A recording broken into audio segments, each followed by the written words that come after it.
নোয়াখালীর মানুষ যে কতটা গাদ্দার, কতটা নির্মম হারাম, এই ভিডিওটা দেখলেই তার প্রমাণ পাওয়া যায়।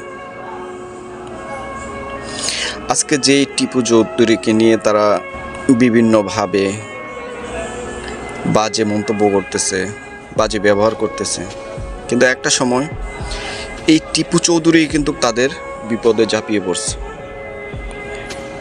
আর টিপু চৌধুরী আপনারা সবাই জানেন প্রবাসীদের নিয়ে কাজ করে, যারা ভুক্তভোগী প্রবাসী আছে তাদেরকে নিয়ে কাজ করে, প্রতিবাদ করে। আচ্ছা, এমনটা কি করে নাই যে আপনাদের নোয়াখালীতে অনেক প্রবাসী আছে, তাদেরকে নিয়ে কখনো টিপু চৌধুরী কথা বলছে? আচ্ছা, আজকে কি আপনাদের লজ্জা করে না?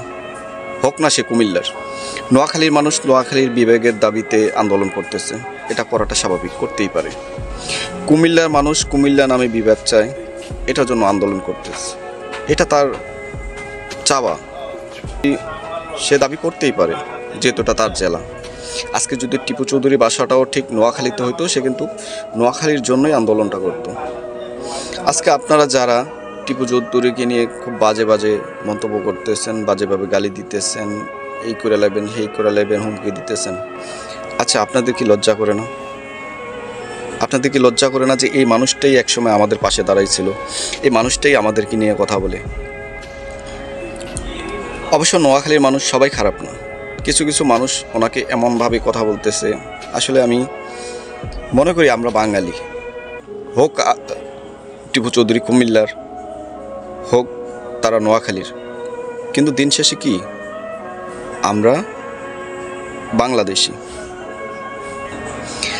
আমরা নিজেরা দ্বন্দ্ব লেগে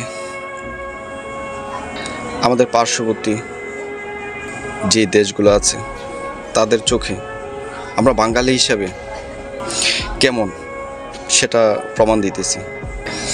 যাক, আমি বলবো দিন শেষে আপনি নোয়াখালীর, আমি কুমিল্লার, এটা বিষয় না, আমরা সবাই বাঙালি।